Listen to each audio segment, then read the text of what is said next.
Bonjour, je suis super contente de vous retrouver aujourd'hui pour une nouvelle vidéo. Aujourd'hui en plus il fait beau. Alors je sais pas quand est-ce que vous verrez cette vidéo, s'il aura fait beau, s'il aura fait moche, si je serai en train de pleurer parce que la pluie est de retour, mais aujourd'hui il fait beau et je suis contente. Aujourd'hui on va faire, je dis on parce que je vais me maquiller, mais je vous ai demandé en fait sur Instagram il y a plusieurs jours, plusieurs semaines, de choisir entre deux produits à chaque fois dans toutes les catégories pour pouvoir me maquiller, si vous préférez l'un ou l'autre. En l'occurrence c'était toujours un produit cher avec un produit pas cher. Vous avez voté et donc je vais me maquiller aujourd'hui dans un esprit un peu estival quand même, mais avec des produits que vous avez choisis. Du coup, rien de nouveau dans le make-up d'aujourd'hui, ce sont que des produits que j'ai depuis longtemps, sauf le bronzer crème, mais bon c'est une autre histoire. Ce sont des produits que j'ai depuis longtemps et que j'avais envie de ressortir des placards et je me suis dit pourquoi pas vous faire participer, parce que c'est vrai que je vous montre beaucoup de nouveautés, je vous montre des techniques quand même et pas mal avec de nouveaux produits, et n'oubliez pas que les anciens produits, s'ils sont toujours bons, bien sûr, ne prenez pas quelque chose de périmé, mais si ce sont de bons produits, eh bien, continuez à les utiliser. Vous n'êtes pas obligé d'acheter des nouveautés. Vous pouvez très bien faire tous vos make-up avec des produits que vous avez déjà. Je vous avais demandé de choisir entre deux palettes, une palette chère et une palette pas chère. Je vous avais demandé de choisir entre la Butter Eyeshadow de Physicians Formula, qui est juste là, qui sent divinement bon. Elle sent comme le bronzer, jolie palette. Et je vous avais demandé donc de choisir entre celle-ci et la Gold palette de Natasha Denona. Faites pas attention à l'état de cette palette, elle a été nettoyée et renettoyée, mais je les mets même plus dans mon kit les grandes parce que le packaging est juste atroce à nettoyer, c'est juste atroce. Bref, donc la Gold palette qui reste quand même une très belle palette de chez Natasha Denona. Même si le packaging n'est pas terrible, heureusement maintenant elle fait mieux. Au niveau des résultats, on est à 76% pour la Natasha Denona contre 24% pour la Physicians Formula. Donc voilà, aujourd'hui on va faire un petit maquillage bronze doré qui sent l'été avec cette palette. Alors je vous montre l'anti-cerne après, donc je vais pas vous le montrer là. Je vais essayer de me maquiller comme beaucoup de personnes font, c'est-à-dire en utilisant aussi leur anti-cerne. Alors c'est pas forcément quelque chose que je vous conseille de faire, à part le Shape Tape. C'est peut-être un des seuls anti-cernes avec lesquels j'arrive à réparer la paupière. Mais il est très desséchant, donc je conseille pas pour tous les types de peau. Je vais peut-être vous zoomer quand même. Donc le souci de préparer son make-up avec de l'anti-cerne, c'est que c'est très émollient et que vous avez plus de chances de faire des taches en fait quand vous vous maquillez, quand vous préparez votre paupière avec ce genre de produit. Ce qu'il faut, c'est vraiment déjà faire attention à la texture de l'anti-cerne. Faut pas qu'il soit trop hydratant du coup, qu'il sèche assez bien seul, ce qui est le cas du Charlotte Tilbury. Et après, faut bien les poudrer pour éviter qu'il y ait des taches et que vous avez une partie qui est plus humide entre guillemets contre une partie qui va être plus sèche parce que vous l'avez plus poudré, et du coup c'est ça qui fait des taches parce que l'endroit où c'est plus humide ça va accrocher beaucoup plus le pigment, ce qui va faire une différence avec l'endroit qui est plus sec parce que du coup ça va glisser dessus et vous avez des taches. Et voilà, donc là j'utilise un nouveau produit, pas forcément hyper nouveau, mais vous pouvez aussi utiliser un anti-cerne qui est plus foncé. Je vais ombrer sous mes yeux pour déjà commencer le travail.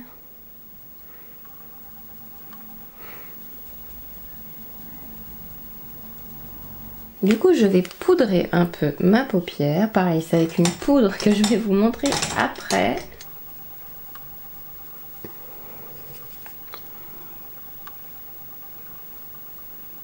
C'est vraiment une palette de très belle qualité, hormis le packaging où effectivement la palette est indétoyable, c'est une galère sans nom. Je vais prendre la couleur la plus foncée. On fait le maquillage en sens inverse aujourd'hui, parce que j'ai envie. Je vais foncer mon coin externe. Je vais créer en premier mes ombres et mes lumières. On va faire un make-up simple. Vous pouvez passer cette étape-là, si pour vous c'est un peu compliqué de commencer par les couleurs foncées. Je mets les yeux ouverts pour bien voir ce que je fais. Je vais prendre une couleur moyenne. Et je vais estomper un peu tout ça. Alors pourquoi je fais dans ce sens-là? Ça permet d'avoir un maquillage foncé beaucoup plus vite et plus facilement que si vous faites les couleurs claires d'abord jusqu'aux couleurs foncées. Après, il faut des fards de qualité qui s'estompent très très bien. Parce que si les fards accrochent trop, ce sera très difficile de faire dans ce sens-là. Avec les fards trop pigmentés, c'est très dur. Et vous devez avoir un peu plus de dextérité du coup en commençant dans ce sens-là. Donc j'ai utilisé la palette que je vais utiliser pour poudrer et faire tout mon visage après. Je vais prendre la Glow. Et je vais mettre de la lumière ici. Et de la lumière ici. Je pourrais prendre le fard un peu clair, mais il est un peu trop pailleté. On va prendre le bronze, le doré que l'on souhaite dans cette jolie palette. Je sais même pas quelle couleur prendre. Peut-être celle-là. Celle-ci est plus foncée. Je l'aime beaucoup aussi. Toutes les couleurs de cette palette sont magnifiques. De toute façon, ça c'est un peu jaune pour ce que je veux. Et je vais presser avec mon doigt. Elle est pas trop claire. Elle est parfaite. Je vais la mettre sur toute la paupière. Jusqu'au coin interne, mais en laissant la petite touche claire que j'avais mis. On peut déborder sur le côté foncé. Et vous voyez comme on l'a estompé, ça fait foncé, mais ça se fond bien avec le reste. Donc on va le plus loin possible sur l'intérieur. Et on tapote ça partout. Et voilà, pas de chute de quoi que ce soit, c'est nickel. J'ai la peau très hydratée, mais vous avez quand même choisi une base très hydratante. En base, je vous ai demandé de choisir entre la Hangover de Too Faced et la Photo Focus Dewy de Wet n Wild. Et à 72%, vous avez choisi donc la Too Faced. Donc je vais utiliser ça aujourd'hui du coup.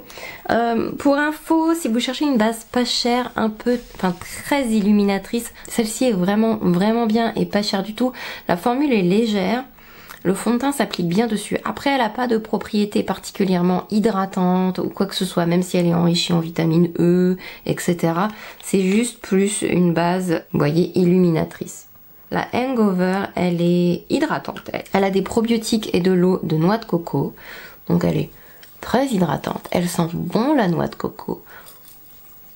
Parlant de fond de teint, non, je vais l'utiliser après.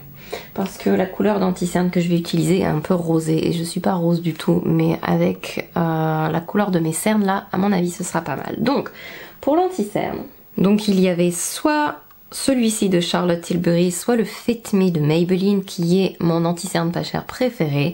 Ceci étant dit, je suis contente que vous ayez choisi le Charlotte Tilbury parce que je trouve quand même que le Maybelline est un peu plus peau mixte à grasse. Et au niveau du résultat, on est à 63% pour le Charlotte Tilbury, donc je vais utiliser celui-ci aujourd'hui. Il n'y a limite pas besoin de le poudrer en fait, si vous avez la peau plus sèche et mature. C'est un anti-cerne que j'aime beaucoup, il était dans mon kit, mais je ne le mettrai plus dans mon kit parce que je trouve qu'il est quand même plus... le packaging est nul, la quantité est pas énorme, mais c'est vraiment un très bon anti-cerne. Donc il est un peu... quand il sèche, il est un peu rosé.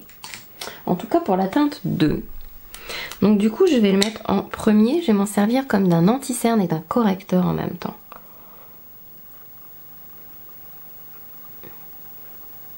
Alors, franchement le packaging serait pas aussi chiant, moi j'ai enlevé l'éponge. Le pas cher c'était le Milani Conceal and Perfect 2 en 1 contre celui-ci, donc l'essentiel de Guerlain, et le Guerlain le remporte à 56%. C'est pas forcément énorme mais ça reste plus important quand même. Donc je vais utiliser celui-ci aujourd'hui. C'est un fond de teint qui est longue tenue, qui est un peu glowy mais plus avec un rendu net. C'est pas extrêmement lumineux comme d'autres fonds de teint que j'ai, comme le glow justement de Natasha Denona. Ça reste un glow plus raisonnable, on va dire. Il a un petit SPF à l'intérieur, mais très honnêtement, ne pariez pas sur vos produits maquillage pour avoir un SPF hyper important. C'est pas du tout la quantité de fond de teint que vous allez mettre n'est pas assez importante pour vous apporter une protection solaire suffisante.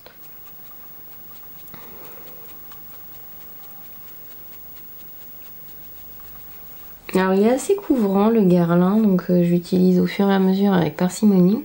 Aujourd'hui, je vais vous donner un petit truc que je crois que cette astuce, j'ai probablement jamais donné en fait sur ma chaîne. Je vais prendre un anti-cerne qui est plus clair et j'ai le cou qui est très très pâle. J'ai le reste de mon corps qui est un tout petit peu plus foncé et j'ai mon visage qui prend toujours énormément de couleur par rapport au reste. Donc j'essaye toujours de... Où est-ce que j'ai mis le miroir? J'essaye toujours de harmoniser l'ensemble, donc faire en sorte que mon visage aille avec le reste de mon corps. Mon cou reste souvent un peu pâle. Donc du coup, en prenant un anti-cerne ou un fond de teint qui est plus clair, de la couleur de mon cou, je vais matcher en fait le bas de ma mâchoire. Pour que ça matche un peu plus avec mon cou. Donc vous avez utilisé un fond de teint qui fait matcher le visage avec le buste. Donc après il ne faut pas non plus, si vous avez le visage très foncé, que la couleur soit trop claire parce que ça va rendre grisâtre. Et j'ai étalé mon fond de teint partout au pinceau et du coup je mets un peu l'éponge pour bien fondre l'ensemble et que ça absorbe éventuellement l'excès de produit. Passez-le surtout l'éponge là où vous avez des rides et où le produit a tendance à filer, ça va absorber l'excès. Je vais maintenant prendre mon bronzer. Est-ce que je reprends... Je vais prendre ce pinceau là. Le bronzer, je vais m'en servir comme d'une... Je pense que je vous ferai une nouvelle vidéo contouring, etc. Parce que j'aimerais bien... J'ai déjà fait des vidéos dessus, mais... Je sais pas comment vous dire. J'ai des choses à vous expliquer.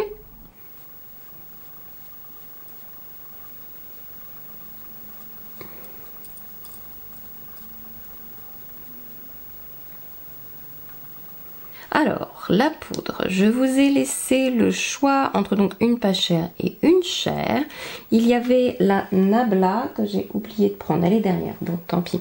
La Close Up, donc une poudre libre qui est très très bien mais plus pour peau grasse. Du coup, comme je vous ai dit là que j'avais la peau un peu sèche, ça m'arrange, vous avez choisi la première, la Too Faced.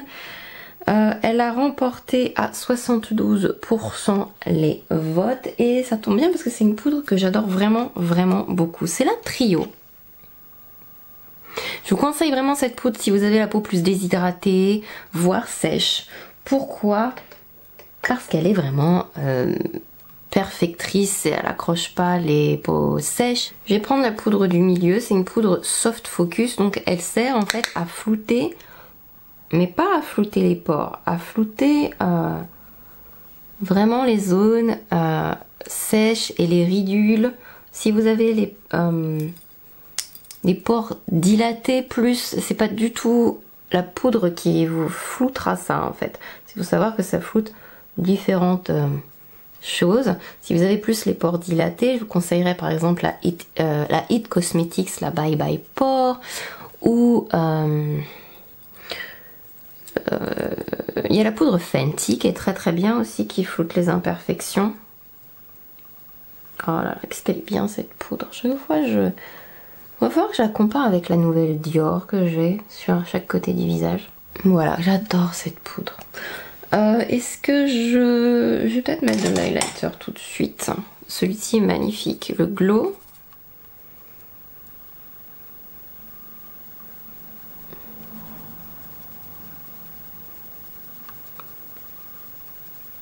J'ai une idée du rouge à lèvres que je veux mettre aujourd'hui pour qu'il soit très estival. C'est un de mes rouges à lèvres d'été favoris. Alors vous aviez le choix entre deux blushs ou les marques Jacobs ou le trio Milani, c'est juste leur rose magnifique, c'est très beau blush. Et 50-50 en fait j'ai eu sur ces propositions de blush. Donc aujourd'hui, vu le rouge à lèvres que je veux mettre, je vais choisir plutôt les marques Jacobs. Ce sont les Air Blush, c'est de beaux blush mat, ils sont vraiment magnifiques. Je vais aujourd'hui mettre Lines and Last Night, qui est un peu plus dans le corail, un peu dans les couleurs que je veux mettre pour ma bouche et juste trop beau.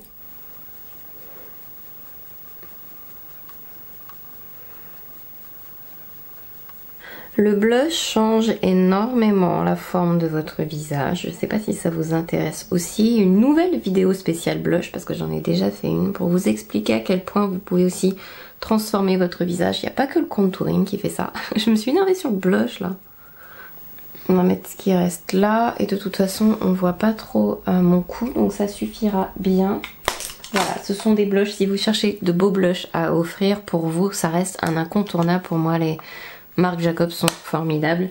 Ils s'estompent vraiment très très bien. Et ça fait partie des blushs qui tiennent le mieux et le plus longtemps, peu importe la température, si vous transpirez ou pas. Ils sont vraiment une tenue qui est impeccable. Je vous avais mis soit le Milani, soit le Benefit. Le Milani qui reste un de mes blushs pas chers favoris d'ailleurs. Il y a d'excellents blushs et d'excellents bronzers en fait dans les marques pas chères je trouve aujourd'hui. Et en termes de résultats on est à 63% pour Hoola. Donc je vais utiliser Hoola aujourd'hui.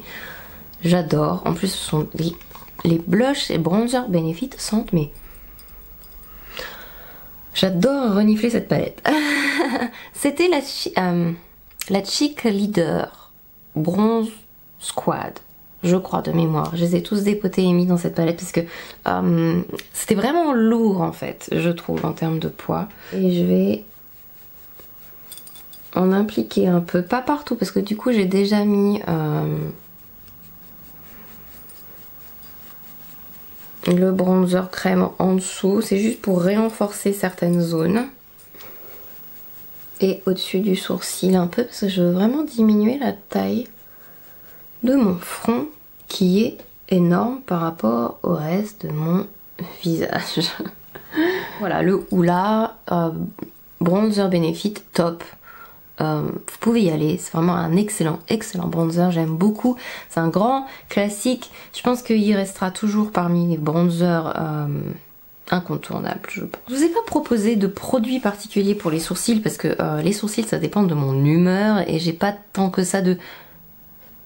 Je change pas souvent mes produits pour sourcils favoris en fait. J'ai un récent et un vieux que j'utilise tout le temps et que j'utilise souvent en vidéo, les poudres de chez Anastasia et le tout dernier produit NYX que j'ai utilisé dans une de mes dernières vidéos nouveautés. Alors je vais prendre une couleur pas trop foncée. La partie la plus claire du medium brown, je pense, sera pas mal.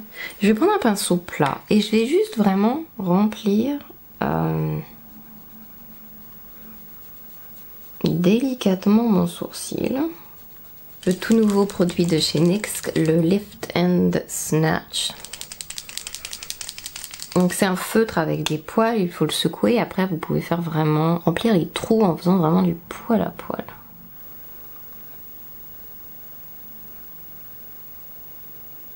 Donc je vais maintenant utiliser un peu de gel. Un peu, j'ai deux doigts poils récalcitrants aujourd'hui, je vous jure. Donc je vais recourber mes cils et mettre du mascara. Je vais utiliser le Maybelline. Un tout petit peu sur les cils de. Moi de toute façon ils sont extrêmement petits en bas. Donc que j'en mette ou que j'en mette pas, ça change pas énormément de choses. Mais je vais prendre un petit pinceau. Un peu de mon marron foncé que j'ai utilisé pour mes yeux. Et je vais légèrement poudrer. Alors, on me demande souvent l'endroit où il faut poudrer pour le tight line. En fait, c'est vraiment sur... C'est pas tout à fait la muqueuse, parce que vous pouvez très bien recouvrir votre muqueuse, mais c'est l'espace où poussent vos cils, mais par en dessous. Donc c'est pas tout à fait sur votre muqueuse supérieure. Je vous avais demandé si vous vouliez un rouge à lèvres pas cher ou un rouge à lèvres un peu plus cher, et vous avez choisi des rouges à lèvres pas chers. Donc je vais ressortir les fantastiques Healthy Lip, les Velvet Finish de Physicians Formula. Ils sont pas complètement resist proof à tout. Ils peuvent transférer, mais ils ont vraiment une texture fouettée qui est hyper agréable. Qui me fait penser un peu au Air Matte de NARS. mais la texture est un peu plus épaisse avec ceux-là.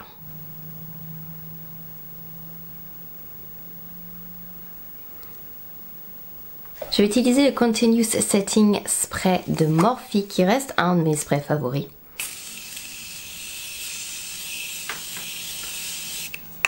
Un spray en fait hybride, donc vous avez du PVP à l'intérieur pour faire un film et en même temps il est comme les sprays un peu plus hydratants, donc avec de la glycérine à l'intérieur. Un excellent spray pour fixer, mais pour les peaux plus sèches, normales, voire mixtes en fait. Voilà, le make-up est terminé, j'espère que ça vous a plu, que comme d'habitude vous avez réussi à trouver de nouvelles petites astuces dans cette vidéo. J'espère qu'on en fera d'autres, ça faisait longtemps que j'avais pas fait de maquillage avec aucune nouveauté. J'espère que vous aussi vous avez du soleil, j'espère qu'on va enfin pouvoir sortir le make-up un peu d'été et les t-shirts, etc. Je suis trop contente. J'aime pas avoir trop chaud, c'est-à-dire que si effectivement il fait 45 degrés pendant un mois, je vais râler aussi, mais je vous fais plein de gros bisous et prenez soin de vous. Bye!